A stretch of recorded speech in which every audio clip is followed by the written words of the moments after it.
మన ఇంటి గేటు దగ్గర, వీధిలో, మార్కెట్ దగ్గర, పార్క్ దగ్గర ఎక్కడ చూసినా ఒక గ్రూప్ కుక్కలు కనిపిస్తాయి. వీధి కుక్కలు మన లైఫ్లో ఎప్పుడూ భాగమే. ఎవరికో అవి ఫ్రెండ్, ఎవరికో భయం, ఎవరికో సమస్య. ఇప్పుడు ఢిల్లీలో వీధి కుక్కల విషయంలో సుప్రీంకోర్టు ఇచ్చిన తీర్పు పెద్ద డిబేట్ అయ్యింది. కొందరు బాగుందంటున్నారు, కొందరు తప్పు తీర్పు అంటున్నారు. మరి అసలు ఆ తీర్పు ఏమిటి? ఎందుకు ఇచ్చారు? మనకు దానివల్ల లాభమా, నష్టమా? క్లుప్తంగా తెలుసుకుందాం. సుప్రీంకోర్టు స్పష్టంగా చెప్పింది, వీధి కుక్కలను పూర్తిగా తీసేయలేము. అవి కూడా ఈ సొసైటీలోనే ఉండాలి. కానీ మనుషుల సేఫ్టీ కూడా కాపాడాలి. అంటే కుక్కలను బలవంతంగా చంపేయకూడదు. వీధి కుక్కలు ఉన్న ప్రదేశాల్లో సేఫ్టీ జోన్లు పెట్టాలి. కుక్కలకు ఆహారం పెట్టేవారికి రూల్స్ ఉండాలి. ఎక్కడ ఎలా పెట్టాలో క్లియర్గా.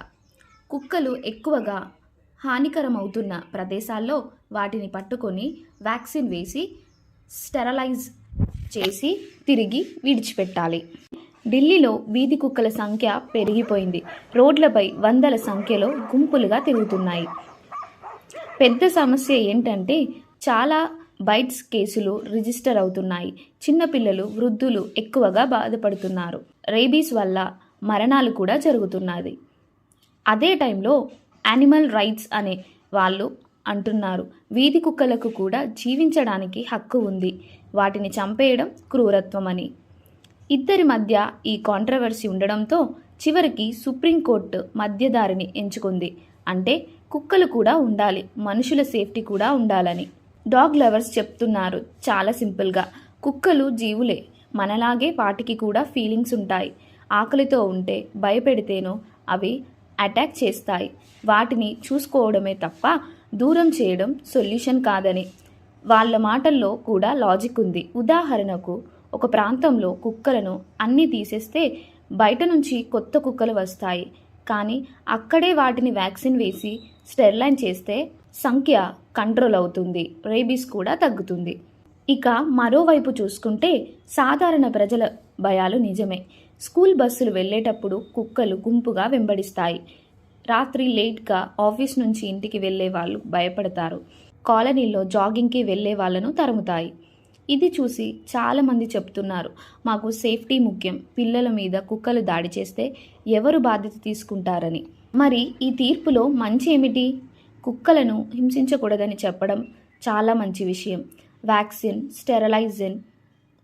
స్టెరిలైజేషన్ లాంటివి తప్పనిసరిగా చేయాలని చెప్పడం, ఇది చాలా ప్రాక్టికల్. ఆహారం పెట్టేవారికి గైడ్లైన్ పెట్టడం వల్ల కుక్కలు అల్లాడే ప్రదేశాలు తగ్గుతాయి. చేయడమేమిటంటే అమలు ఎలా జరుగుతుందనేది పెద్ద ప్రశ్న. కుక్కల సంఖ్యను కంట్రోల్ చేయడమే పెద్ద కష్టం. గవర్నమెంట్ దగ్గర సరిగ్గా ఫండ్స్, టీమ్స్ లేకపోతే ఈ రూల్స్ పేపర్ మీదనే ఉంటాయి. అంటే తీర్పు సరిగ్గానే ఉంది, కానీ ఎగ్జిక్యూట్ చేయడమే చాలా సమస్యగా మారుతుంది.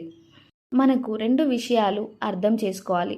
మనిషి జీవితం విలువైనదే, కుక్క ప్రాణం కూడా విలువైనదే. ఈ రెండింటిని బ్యాలెన్స్ చేయడమే కరెక్ట్. కుక్కలను చంపేయడం తప్పు, అలాగే ప్రజలను నిర్లక్ష్యం చేయడం కూడా తప్పు. అందుకే కోర్టు మధ్య దారిని తీసుకుంది. ఇది పర్ఫెక్ట్ కాదని, ప్రస్తుత పరిస్థితుల్లో ఇది రీజనబుల్. ఇప్పుడు మనం కూడా కొన్ని విషయాలు చేయాలి. పిల్లలకి కుక్కల దగ్గర జాగ్రత్తగా ఉండడం నేర్పాలి. కుక్కలకు తినిపించేటప్పుడు పబ్లిక్ ప్రదేశంలో కాకుండా సేఫ్ ఏరియాల్లో పెట్టాలి. మున్సిపాలిటీని ప్రెజర్ చేయాలి. వ్యాక్సిన్ స్టెరిలైజేషన్ ప్రోగ్రామ్స్ని జరగాలని అవేర్నెస్ని పెంచాలి. రేబీస్ వ్యాక్సిన్ ట్రీట్మెంట్ లాంటి వాటి గురించి అవేర్నెస్ ప్రోగ్రామ్స్ని కండక్ట్ చేయాలి.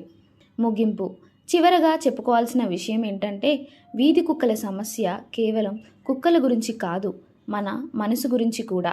మనం ఎంత హ్యూమన్గా, ఎంత రెస్పాన్సిబుల్గా ఉన్నామో దీనివల్ల తెలుస్తోంది. మన దేశం స్వాతంత్రం అయ్యాక మనం జంతువుల హక్కులు కూడా రక్షించాలి అన్నదే కరెక్ట్. కానీ అదే సమయంలో మనుషుల సేఫ్టీని కూడా కాపాడాలి. సుప్రీంకోర్టు చెప్పిన తీర్పు మనందరికీ ఒక టాస్క్ లాంటిది. కుక్కలను రక్షించు, కానీ మానవులను కూడా కాపాడు.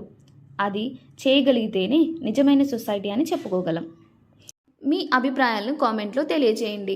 మరిన్ని ఆసక్తికరమైన వీడియోల కోసం మా ఛానల్ని సబ్స్క్రైబ్ చేసుకొని లైక్ చేయండి.